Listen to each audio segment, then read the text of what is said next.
चाणक्य कहते हैं, इच्छा पूर्ति धनम। वह गृहस्थ आश्रम धन्य और सुखी होता है जिस गृहस्थ के घर में आवश्यकताओं को पूर्ण करने भर का धन भी होता है। जो घर निर्धन नहीं है, इसलिए मैं निवेदन करूंगा, निर्धन मत रहो, धनवान बनो। और धनवान बनने का फार्मूला आज आपको बता देता हूं। बहुत सरलता से धनवान हो जाओगे। 24 घंटे से ज्यादा समय किसी को मिला नहीं है। अपने घंटों का सदुपयोग करो, मिनट का सदुपयोग करो। व्यर्थ में आपका मिनट भी नहीं जाना चाहिए, कोई घंटा भी निरर्थक नहीं बीतना चाहिए। Importance of the 1 minute in life, आपकी जिंदगी में 1 मिनट का भी बहुत बड़ा महत्व है। इसलिए समय के महत्व को समझोगे तो थोड़े समय में ही धनवान भी बनोगे आप। कहीं पान ठेला पर खड़े गप्पा मार रहे हैं, 3-3 घंटे ताश खेल रहे हैं, कहीं पिकनिक मनाने जा रहे हैं, कहीं दारू की भट्टी पर खड़े खुद ही भट्ठा बने जा रहे हैं, शराब पीकर 6-6 घंटे बेहोश नशे में पड़े हुए। आपकी उन्नति रुक जाएगी, विकास रुकेगा। सबसे पहले समय का सदुपयोग करो। नंबर 2, अपने इस शरीर का सदुपयोग करो। ये शरीर आपको मुफ्त मिला है, माता पिता के सहयोग से मिला है, पूर्व जन्म के कर्मों के प्रभाव से, पुण्य के प्रभाव से आपको मनुष्य का शरीर मिला है। इस शरीर का सदुपयोग करो।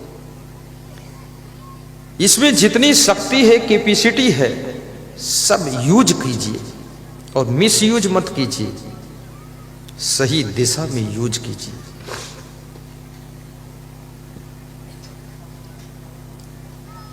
फिर तुम धनवान बनोगे। अपनी बुद्धि का भी सदुपयोग कीजिए, वाणी का सदुपयोग कीजिए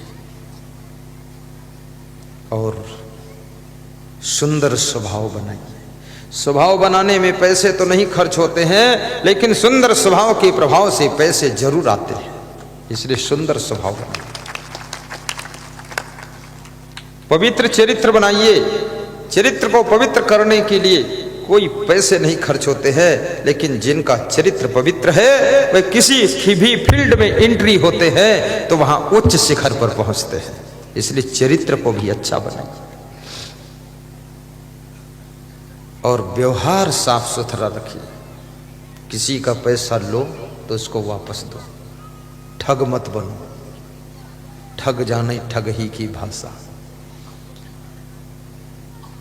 अभी पिछले गांव में मैं प्रवचन कर रहा था तो एक पूर्व विधायक का हमने नाम लिया, आया था वो, तो बाद को लोगों ने कहा कल इसका नाम मत लेना। तो हमने कहा क्यों?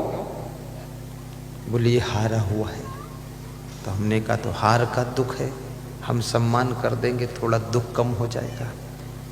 बोले हारा भी है और कम से कम 200-400 लोगों को ठग चुका है। ये बड़ा भारी ठग है, इसका नाम सुनते ही खून खौल जाता है।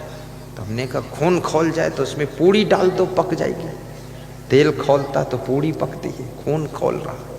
बोले गुस्सा आती है इसका नाम सुनते ही, ये आदमी ठीक नहीं। फिर आपके पवित्र मुख से इतने गलत आदमी का नाम शोभा नहीं देता है। तो मैंने कहा तो भूल हो गई। बोले भूल की क्षमा मांगो। हमने कहा चलो कोई बात नहीं, माफ कीजिएगा।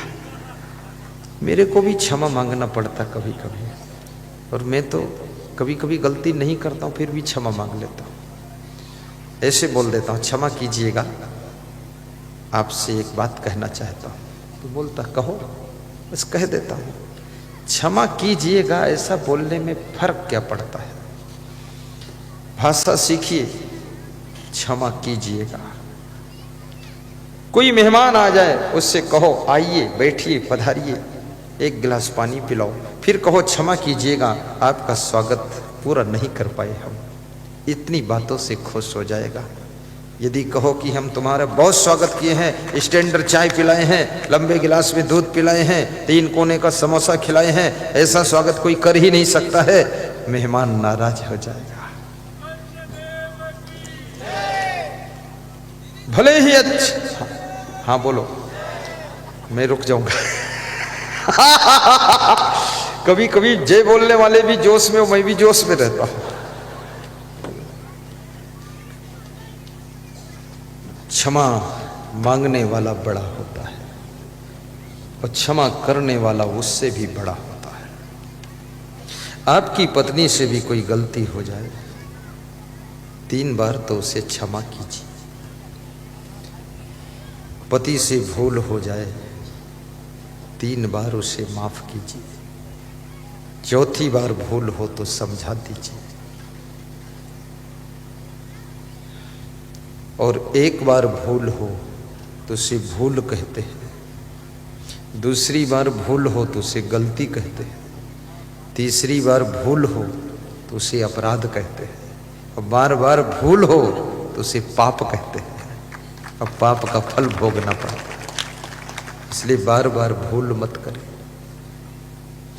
भूल से तुम्हारी प्रतिभा कमजोर होती है, ज्यादा गलती करने से तुम्हारा प्रभाव खत्म होता है, और गलतियों में ही जिंदगी को झोंक देने से तुम्हारा ग्राफ 0 पर चला जाता है।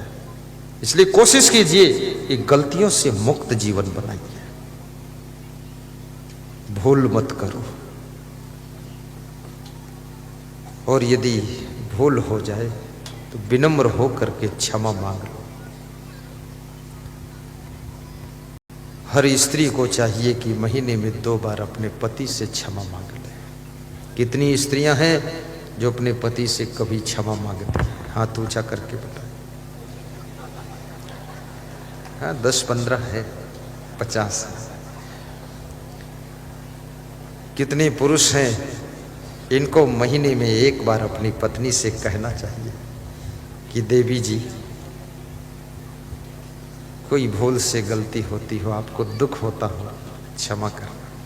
कितने पति है ऐसा? 1 2 है, 10-20 है, पर थोड़ा शर्माता है इसलिए कहता नहीं है।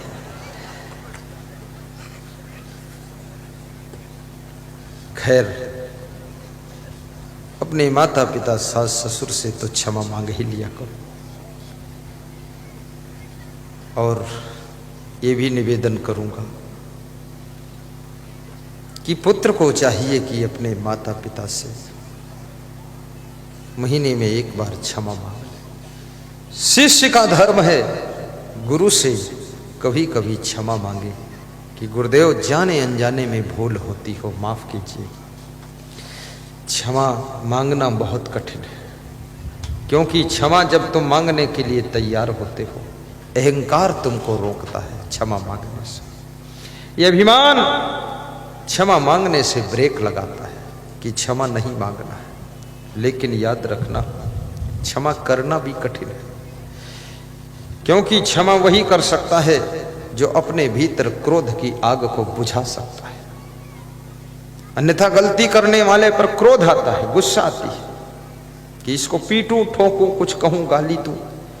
लेकिन क्षमा वही कर पाता है जो अपने क्रोध की अग्नि को बुझा देता है और करुणा से अपने को भर लेता है, फिर वह क्षमा कर देता है। और क्षमा शब्द बड़ा महत्वपूर्ण है। धृति क्षमा दमो अस्तेयम शौचम इंद्रिय निग्रह धी विद्या सत्यम अक्रोधो 10कम धर्म लक्षणम। मनुस्मृति में मनु जी ने कहा है कि धर्म के 10 लक्षण होते हैं, जिसमें से क्षमा भी एक लक्षण है धर्म का। अगर धर्म को जीवित रखना चाहते हो, धर्म के पथ पर चलना चाहते हो, तो ये 10 साधन धर्म के हैं। नंबर 1, धृति, धैर्य रखिए, धैर्य को टूटने मत दो। धृति क्षमा, और क्षमा भी पालन करो। दमो अस्तेयम, और इंद्रियों को बस में रखो। अस्तेयम, चोरी ना करना भी धर्म है। शौचम, पवित्र रहना, स्वच्छ रहना। अभी भारत सरकार भी स्वच्छता अभियान चला रही है। एक कदम स्वच्छता की ओर तो बाकी कदम गंदगी की ओर, सभी कदम स्वच्छता की ओर। और स्वच्छ भारत, सुंदर भारत, सफल भारत, सौभाग्यशाली भारत। भारत देश में बहुत बदलाव आया है। आज के 10 साल 20 साल पहले जो भारत देश था अब नहीं। यहाँ के लोगों की चेतना जागृत हो चुकी है। अब लोग कचरा फेंकने से पहले थोड़ा सोचते जरूर हैं कहाँ फेंकूं, इतना फर्क पड़ा है। और शौचम यानी पवित्रता धर्म की जान है। और जिसके घर में पवित्रता रहती है उसके घर में लक्ष्मी निवास करती है। यदि तुम चाहते हो कि मैं धनवान बनूं तो अपने घर को पवित्र रखो, बर्तन साफ सुथरा रखो, कपड़े साफ सुथरा पहनो, गाड़ी साफ सुथरा रखो, अपना मुंह भी साफ सुथरा रखो, रजाई गद्दे भी साफ सुथरा रखो। कितने लोगों की घरों की रजाई में इतना मैल लगा हुआ है, उस रजाई को ओढ़ो तो 10 साल पुराने मैल की बदबू आती है। रजाई पर कब्र चढ़ा कर रखो, क्योंकि रजाई रुई की है, धोई नहीं जा सकती, कब्र को धोया जा सकता है। अपने दांतों को भी साफ रखो, ये जर्दा पुड़िया पान तमाकू मत खाओ।